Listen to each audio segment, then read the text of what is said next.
Okay, we're going to start with the third presentation, which is by Dr. Wouter Dullaert from Toyota Europe. He's going to talk about how he plumbs differently. I didn't know he was a plumber, but he's got a number of degrees, and now he's just a plumber. It's a bit disappointing, but I've been trying to get Toyota Europe to do a presentation for my Data Management Association for a long time. Yves Tassenois is, I guess, Wouter's manager, but he's fighting some CRM wars down in Rome and eating pizza and drinking Chianti probably. But Wouter is doing a lot of work in the customer data unification space on the international levels at Toyota Europe, so he's going to talk about that. Okay, so go ahead, Wouter. Hi, so I'm Wouter Dullaert. I'm not sure if I should give some background myself. I've got a PhD in electrical engineering. I used to model Maxwell's equations in a previous life. And for a few years now, I'm working at Toyota Motor Europe in the IT side. Our IT is structured like our business, so we have corresponding departments. So I sort of work in sales and marketing. And there I'm responsible for a few projects and some more of the technical bits. I'm going to talk about the customer data unification that we're doing. And it's really, in my head, it's kind of around plumbing. In and of itself, it's not really very useful, but you need to do it to enable a lot of very fun use cases. This is a short overview of what I'm going to do. So number one is, why do we actually need to do the plumbing? How do we get in that situation? And why do we want to get out of it? The next bit is, well, traditionally you would solve my problem with what I'm going to call data integration, you know, the thing that has three big steps called E, T, and L. And then the last bit is going to say why we're doing it different and what that brings us and what the key outcomes are that we want to see. So yeah, how did we get in? How do we get here actually? Well, Toyota in Europe grew kind of organically. Like initially, there was just one retailer in TGB, and that is exactly this year, 50 years ago, as they told me yesterday. So after a while, you know, we sold a few cars, so we got a few more retailers. You know, a bit spread out across Europe, and then you know we thought, you know, just shipping all these cars to all of these retailers, maybe not so practical. We can do better than that. So we got a national distributor in the UK. So we had a few retailers across Europe and one national distributor in the UK that was trying to group the existing retailers. So as time went along, you know, we got a few more. We got lots more retailers and more national distributors. But then the guys in Japan thought, well, you know, all of these European countries are so tiny, we can't really see them on the map, and we're talking with all of them separately.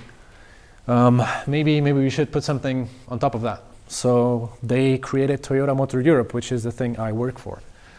And they try to centralize their operations through us.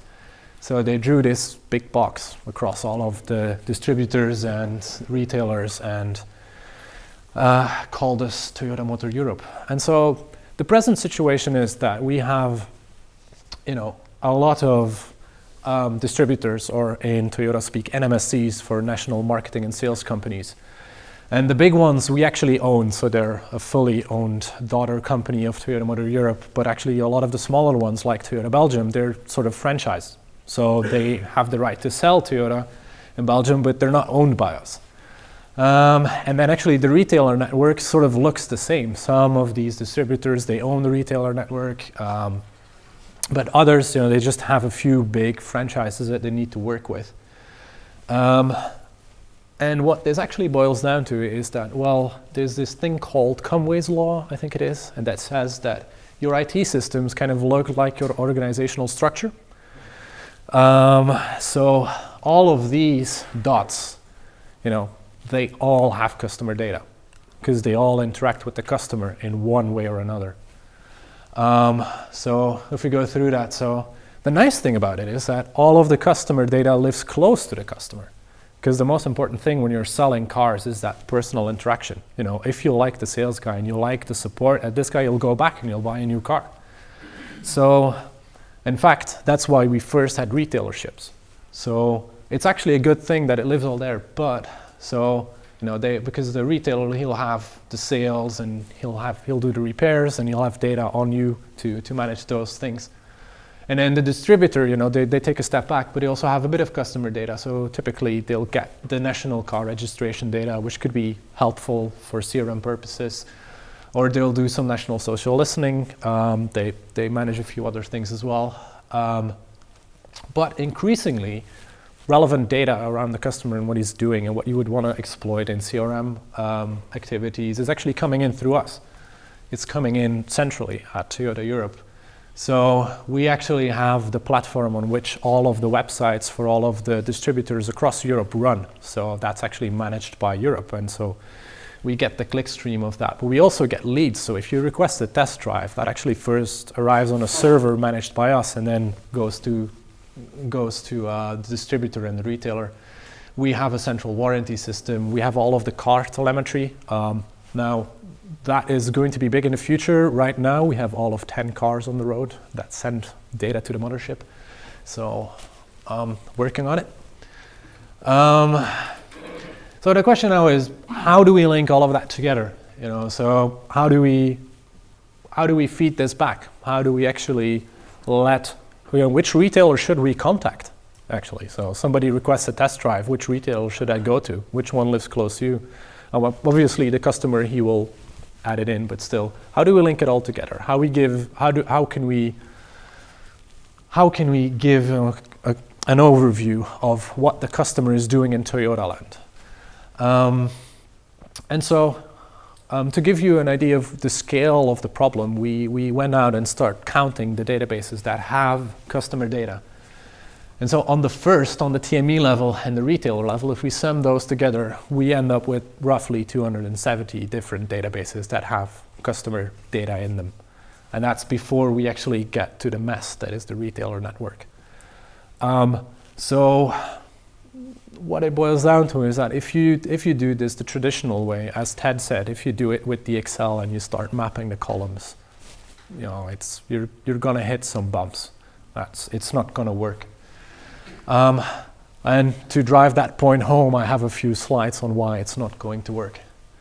So, as I mentioned, like data integration typically consists of 3 phases called ETNL. So I've named them slightly different here, but so we have extract, you do some transform, and you load it somewhere else.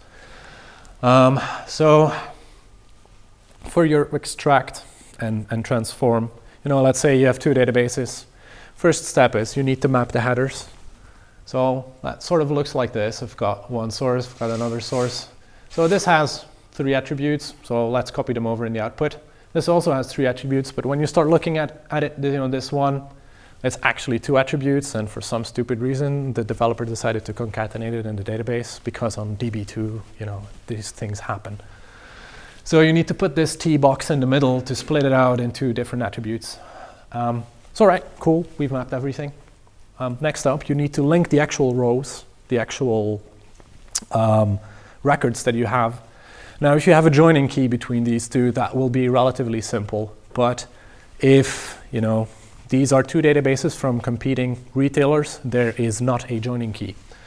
So you write yourself some business rules. You say, you know, if the name is the same and the address is the same or the telephone number is the same, it's the same guy.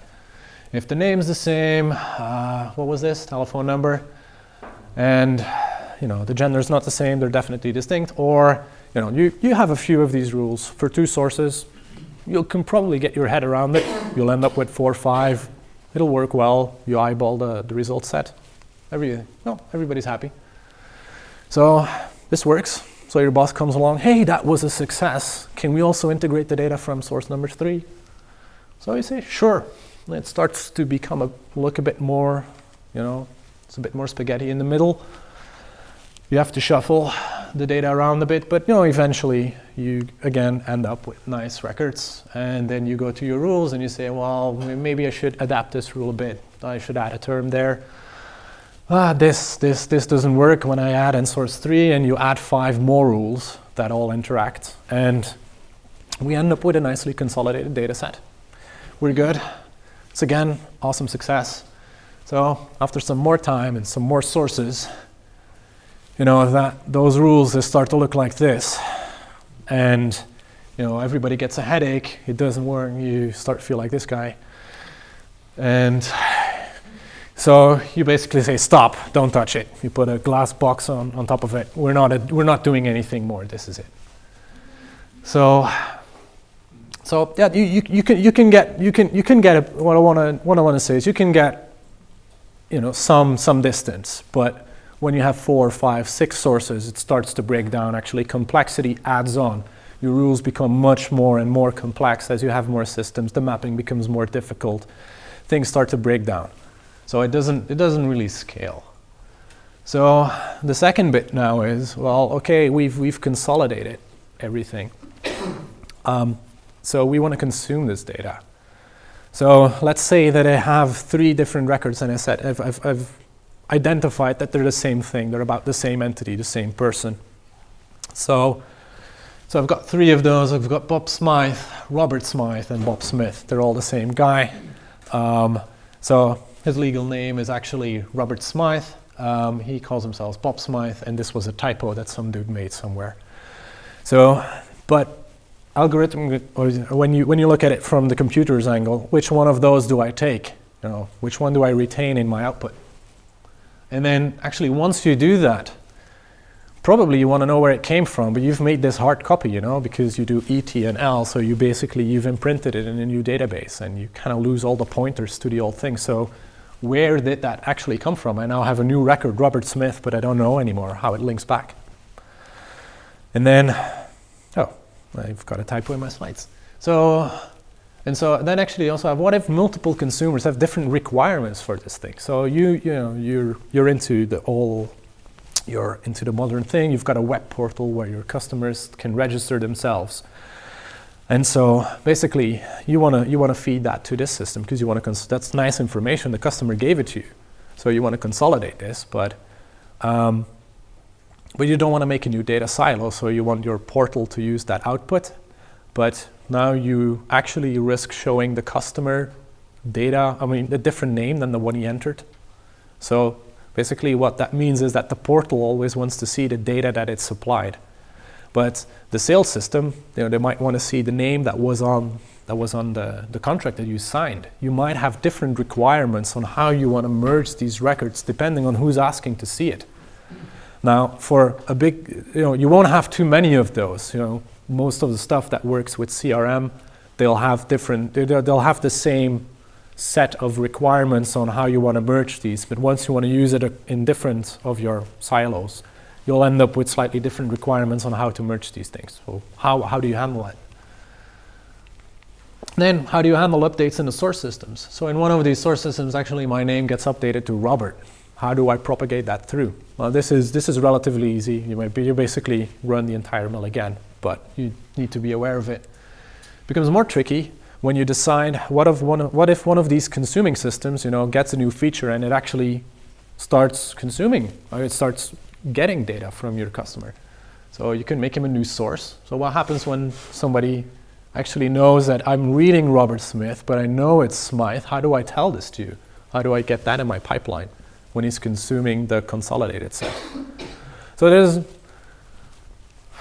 lots of things to think about. We're probably, most of us engineers, we know some plumbing and some duct tape. We can solve some of these, but how do we solve them all in an elegant way? It's not always so easy. So what this boils down to, and you'll have seen some of these quotes in the previous presentation, is that traditional data integration is slow. You write a ton of scripts. They're only understood by Mike in the basement, who left 2 years ago. See? Everybody knows Mike, right? So it's very manual, because you need to manually profile all this stuff, clean it, you need to eyeball the data. It's not really fun. Nobody likes to do it. That's one of those scripts when I did. It's costly. It only scales with people. If you want to do more sources, you basically have to throw more engineers at it. And also, very often you'll see that this gets outsourced. You know, once you start at it, you'll be like, I really don't want to do that. I'll get somebody else. You hire some consultants or some marketing agency to go and clean up your mess. You know, you basically put it in a nice box and throw it over the fence. But what that means is that, especially when you're working with customer data, is that, well, you're actually giving your treasure away. You don't know your customers anymore. In fact, this agency that's doing this for you, they own you. It's also very opaque. You'll hardly ever find any documentation. I know there's none for the script I showed you. There's also no audit trail. Why was this merged? What actually happened? What was the provenance of the data? Why did this guy get an email or an invite for some customer event saying, "Dear Mr. No Name"?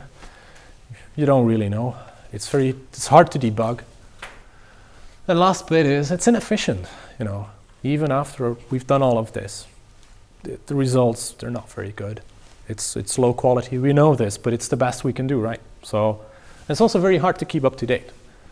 So typically we do these ETLs one time. You build that script one time.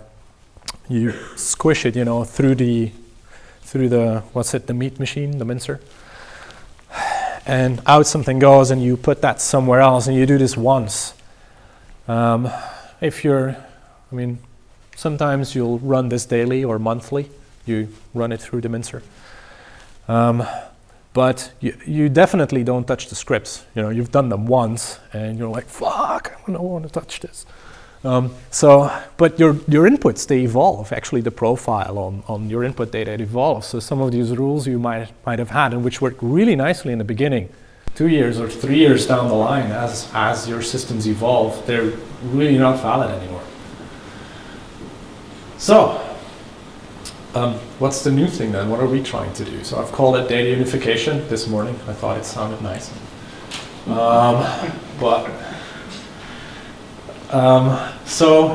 It actually consists of two flows. So we have the forward flow, as I call it, which takes data from your existing applications, your existing, in my case, customer sources, and puts them through the mincer. Basically, that's the forward flow. Then we have the feedback flow, where, one of the things that we want to do is we want to stop making customer databases. We've been doing it a long time, but it's time to end. So we actually want new systems to be able to use this consolidated set. But eventually we'll have a new system that has data that it wants to give back and input in this consolidated set. But we don't want to lose all of the nice things that we're doing in the forward flow. So actually trying to get data back in from the consolidated set was quite a tricky problem to solve, which is why I highlighted it separately. So what does that forward flow look like? Well, it starts with the same thing, ingest your data.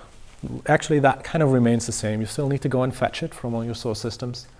But we've taken the Hadoop style of approach. So we're basically saying, for as much as it's possible, just give it in the shape that you have it. Give it in your schema, and we'll process it when we actually try to unify the data. Because, in my case, because I have so many different databases and so many stakeholders, any bit of effort that they need to do additionally to be able to give me data is effort too much. So it should be, to get my hands on it, I want that barrier to be as low as possible. So I want to remove all the friction on sharing your data. Because traditionally, at least with us, the system that receives the data can specify which shape it is in. And then you go up to the system that needs to give it. So you need to talk to these developers. And you say, I want it in this shape. And they're thinking, that's about 2 weeks of work for me. But I don't get any value for it. Why should I do this? But if you go up there and you say, if you can just give me a flat dump of what you have a higher chance that they'll say yes. So that's what this is. The next bit is, you have to map the data. You still have to do this. So you have to map the fields from your source system into your target schema. And that will probably still look relatively the same. I think I forgot one slide actually somewhere that I didn't put in. So basically I've got one slide that I'm not showing, which shows the different stages we have. So we have the extract stage, we have a mapping stage, we have the link your record stage, and we have the consumption stage. And so the mapping stage and the linking stage, that's where we're using Tamer. So because we want to use the machine learning algorithms that this tool offers us to make the mapping and the linking, which are the hard part of the mincing machine, to make those easier. So that's the slide I forgot, and it's quite essential that you notice. So the consumption part, that one is actually something we're building on our own at the moment.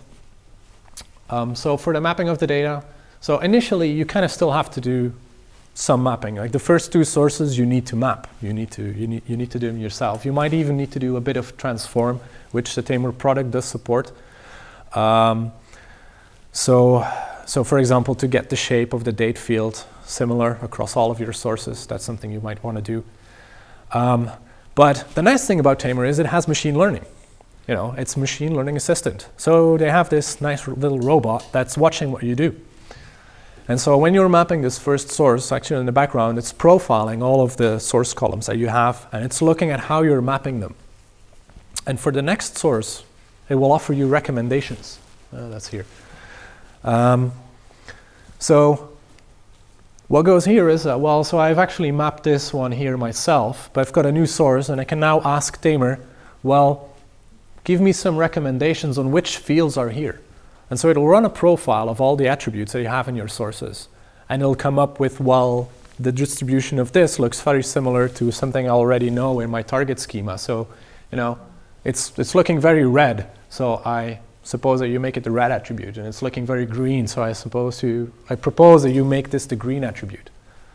Now for your third source, these recommendations will be quite okay, but not perfect. But once you get to the 5th or the 8th or the 20th source, you know, he's going to be spot on, because all of these sources, remember, they contain the same entities. They're all about customers in my case.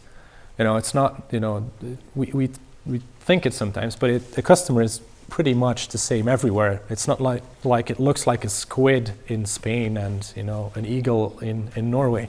No, it's still a person. It's got a name, an address, phone number. So like the variation on your attributes is not that terribly big. So once you've given it a few sources, it's actually very good at telling you what it should be in the output. And so to the point where at some point you can just, you know, copy over the recommendations because you know they'll be right. So this mapping stage, the effort goes down as you add more sources. Now I'm not sure if you remember my previous slides. Actually, the effort goes up when you do it traditionally. So we actually reverse this. As I'm integrating more, it's becoming easier. So from you know, only scaling with manpower, I'm now actually, you know, able to scale across my data sources, at least for the mapping.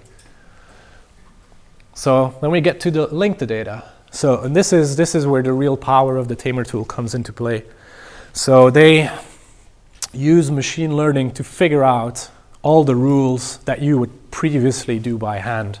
Now a human, he kind of breaks down when you have 20 or 10 probably interrelated functions that you need to think about to determine whether something is the same or not. But the computer, it doesn't have that problem. It can have 100, 1,000 different rules and nuances because it's all the same for him. And so making these models, making these functions, that's what machine learning is about. Now you do need to train it. You do need to tell it, you know, what is the same thing? What am I looking for? And so the way you do this, it's, you know, here's my friendly little robot again. The way you do this is, well, you do it by evaluating record pairs. This is really simple. So Tamer, again, it goes out and it profiles all of your data, and it'll give you a representative subset of record pairs. So it's kind of like market research. You don't want to just see all of the interview only bald white guys of 50 years old. You want to have a nice spread across the population. Similarly here, you want to have a nice spread across your data set of pairs that you're going to compare. And just like for market research, there are heuristics that you can employ on top of your data set to make sure that the resulting subset, the resulting sampling of that is actually statistically relevant and is contributing the maximum amount of information to the model. And so this is again something Tamer takes care of in the back. You just say, to give me some stuff to label. And what does that look like? Well, he comes up with like this, only in reality with more attributes. But he'll say, I've got a record which is Bob Smythe, and I've got one which is Bob Smith. Are they the same thing? So in this case, you say, yeah, it's the same guy. And then he'll come up with, well, I also have Alice Smith and Bob Smith. Are these the same thing? Well, no, they're not the same thing. And so that's all you have to do, really. So you just label all of these pairs. Well, not all of them, actually. You just label a few of these. And to just give you some numbers, from one demo that we did, we had about 4 million source records, which we eventually consolidated down into 1.5 million entities. And we had to label 1,000 pairs for it to work. So it's like when you compare those numbers, that's huge. I mean, labeling 1,000 pairs, it's boring work, but you do that in 2 hours. And it's like 2 hours of yes, no, yes, no, yes, no. Oh, missed that one, no. So that's kind of, that was all it took. Now, obviously, there's some validation that you need to do, and you'll have to go back. So you won't do it in an afternoon, but still. So yeah, a business user could do this. There's really just 2 buttons on the UI. I hope we all work in IT, right? So,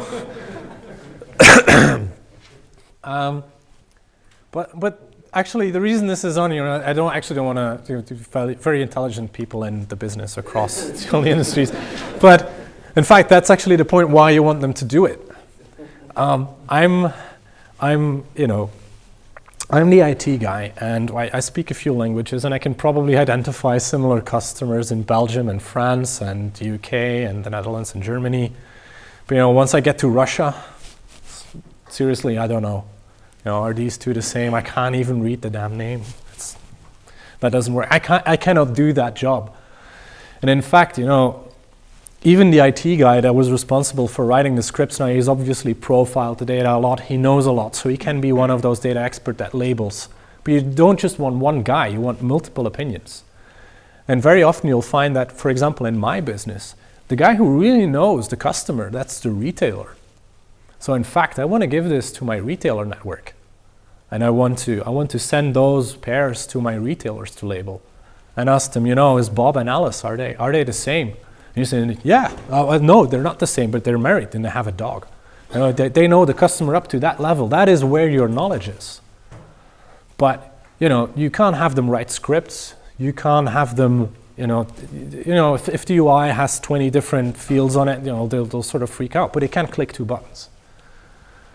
And they want to click 2 buttons. That's actually the main deal. They can click more, but they don't want to. But this they can do.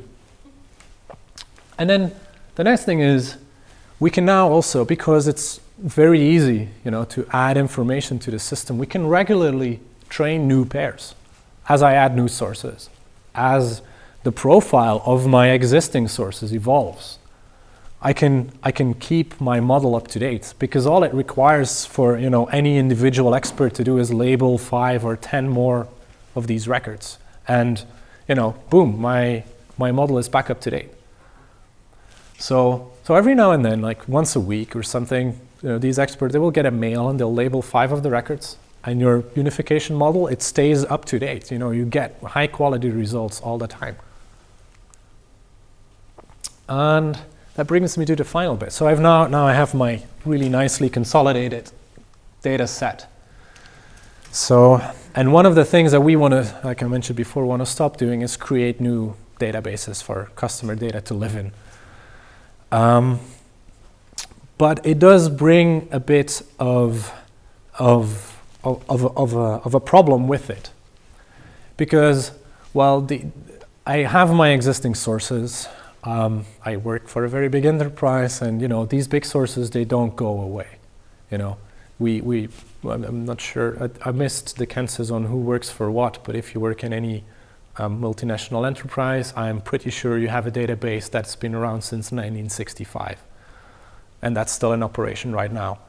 So all of these existing sources, we'll get rid of some of them, but trying to get rid of all of them, it's not going to happen. So we need to keep on running my unification model. I will always need to keep on deduplicating all of my customers. But if I create my new consolidated set, well, at some point you're going to want to do updates on that. And in fact, that's very relevant data for your deduplication that you're still doing. So you want to make that data available as an input to your mincing machine as well. That should be there. But if you would just do it naively and you pick this one and you make it an input, you're gonna, you get a feedback loop. It becomes a bit annoying because, well, each change of one of your records actually triggers a deduplication run, which might change how your records are clustered and merged, which will cause a change in your consolidated data set, which causes a change on the input, which triggers dedupe, so in fact it never ends. And the system will start oscillating, for lack of a better word, and you really don't know where it ends up. If you're lucky, you will end up in a consistent state, but most likely not. So you can't just naively pick your resulting set and allow updates on it and make that an input. So we had to do a little trick, which I'm going to go. So a second thing is, well, we do have this requirement for multiple views. And so what we're doing is we're not merging the records at all when we make our consolidated set. In fact, we keep all of the data. So each of our customer records is actually an array of all of the customer records that we have, along with some meta information around it, such as where did it come from, when was it last changed. And then actually when you walk up to the system, you tell it, well, I want to get this customer in the CRM view, or I want to get this customer in the all values view. And depending on which view you ask, I will trigger a function over. So for my CRM view, you could output Bob Smith. All values will give you arrays of all the values. The finance view will be Robert Smythe, because that's his actual legal name. And so all these views are actually functions that run across this array of source records that I have, which do things like give me the most common value, and if that doesn't work, give me the value from this system, and then that doesn't work, give me the latest value for each of the attributes. And when you query it, I'm actually running all those functions across it. Now, the reason that works is because, well, any individual cluster is only a few hundred records, so I can do that fast enough and give you on demand the view that you need, because I'm keeping all the data. So this is so the second bit is, well, what if we get new information in? Well, we actually just save that as a new record. So we save an update event just as a new record on this customer, along with who told us that there was new information and a timestamp. So we're saving everything as immutable events. So then my customer starts to look like this internally in my system.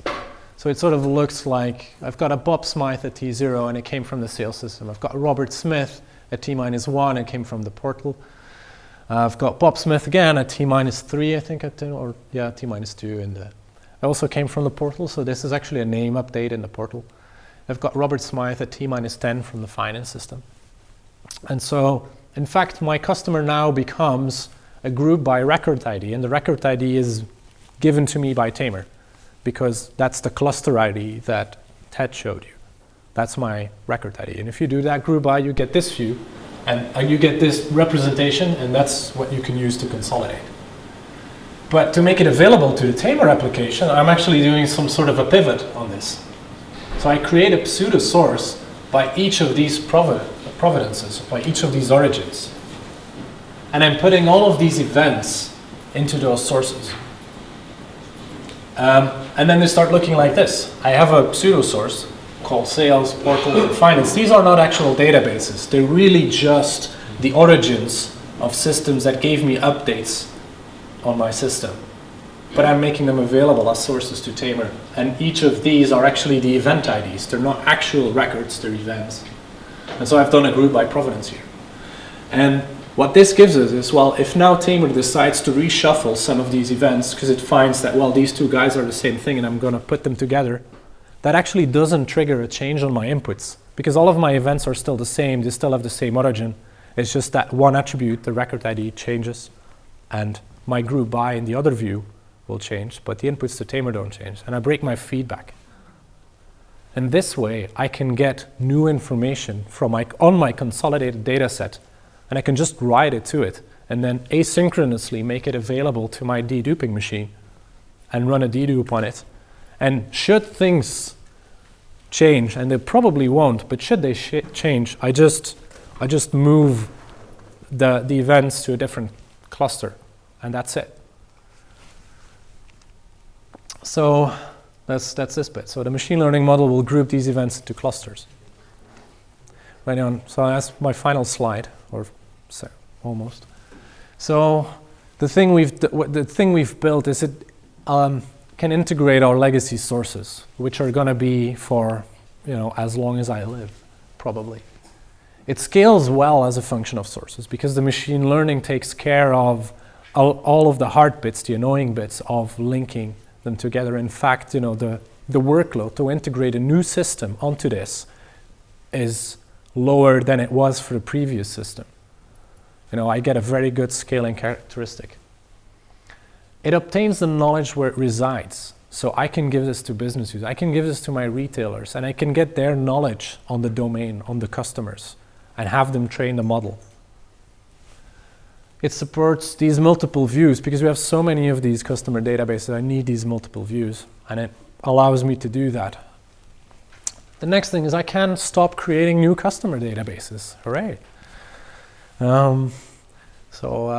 And then the final thing is it allows me to create new processes on top of this data, so that can drive my CRM, but that can also enrich this data without the system blowing up. And that was very important for us. And that was it. So, questions?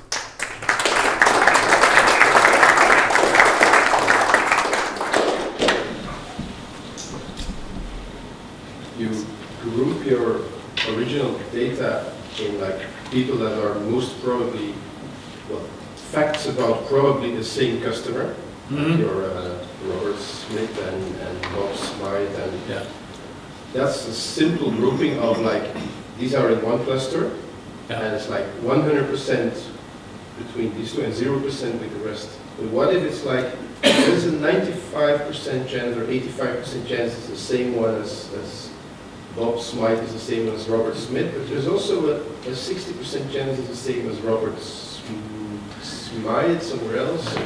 You get into like more... There are cases you cannot solve, period. This will not reach 100% accuracy.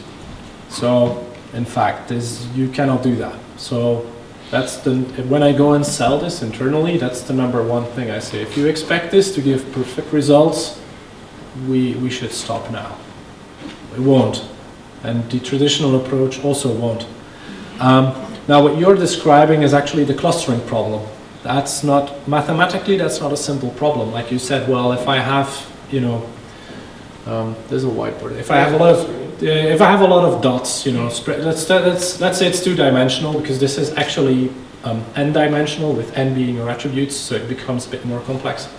But let's say it's two-dimensional. I have a few dots. Well, the ones, I'll just draw it. It's probably the easiest thing. So, obviously, one doesn't work. So, I've got a few points.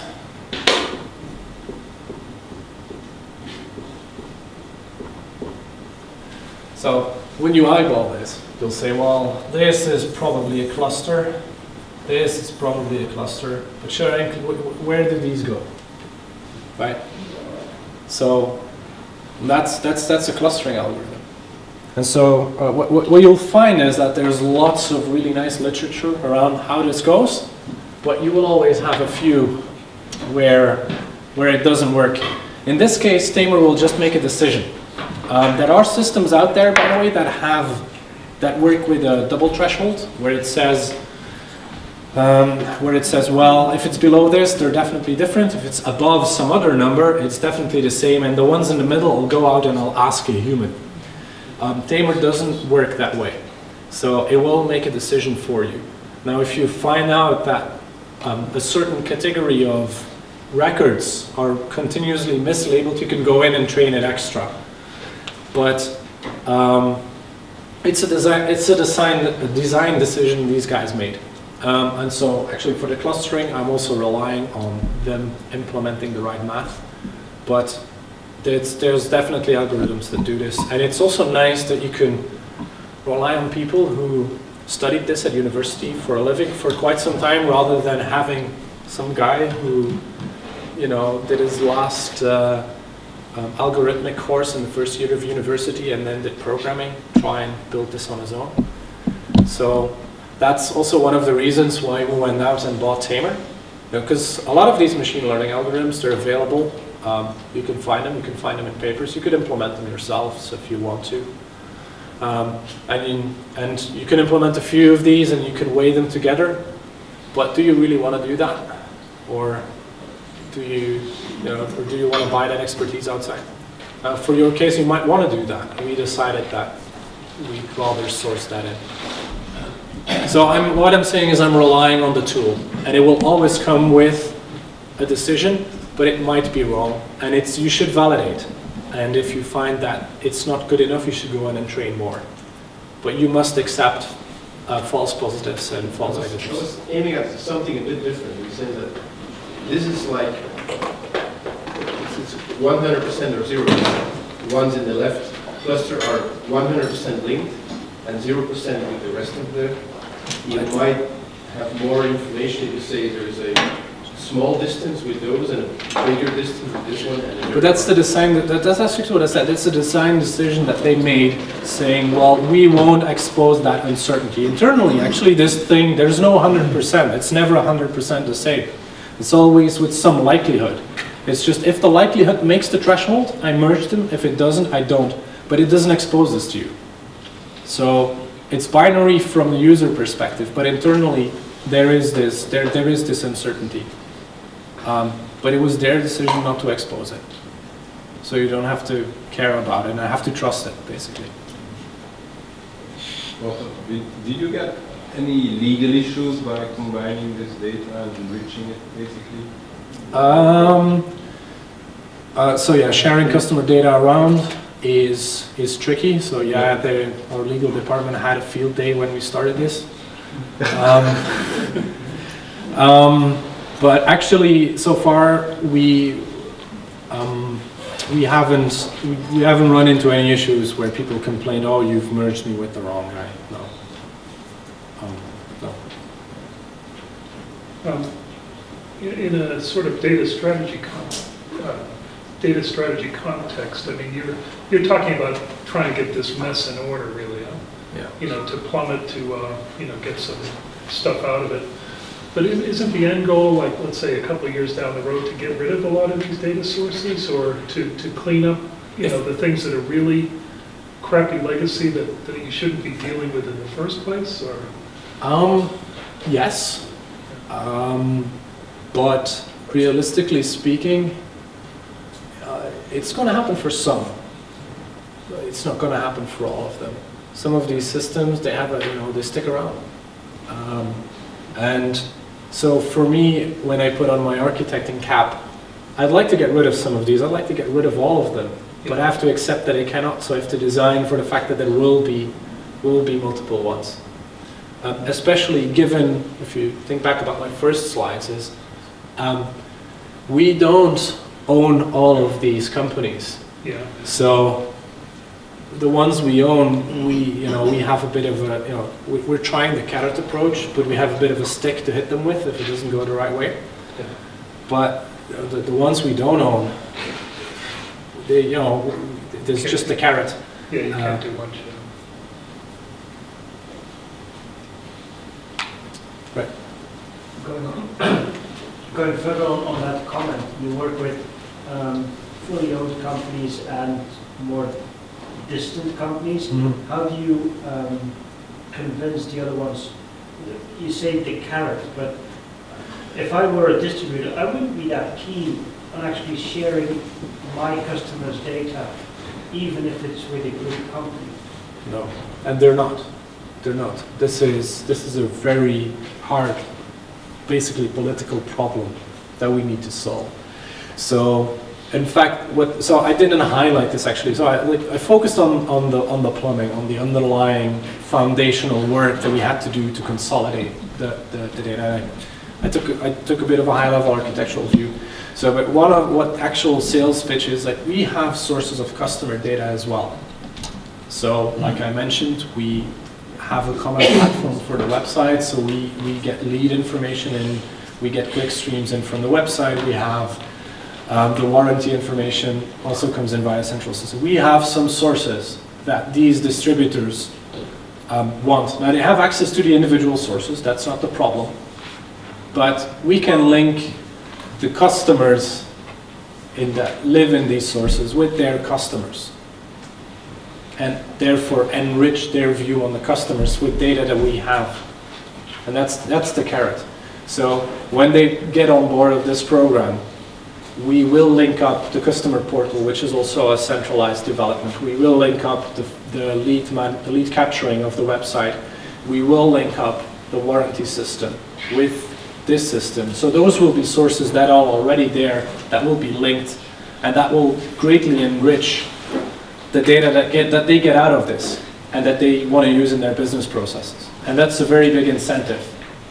The second one is basically that, especially for the bigger ones, for example, TGV's been so that's Great Britain. They've been around for a very long time, and they have a lot of sources themselves that have customer data. And so there the sales pitch is, well, we have this awesome piece of technology that can help you, but the condition is that it goes onto our platform. So, we're there to help them, but obviously, so these are ways that we try to get them to agree on sharing the data, on basically on trusting us with it.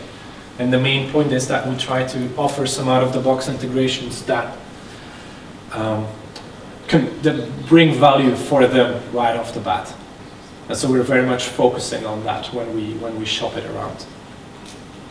We have time for one more question, then we'll have to round up. Sorry. Don't you have a fight at the start of every project, like business analysts? Now, for this project, we're going to take the CRM customer. No. For this project, we have to take the finance customer, or better take another department's customer version of the truth. Yeah. Isn't it like a discussion at the start of every project from now on? Yes.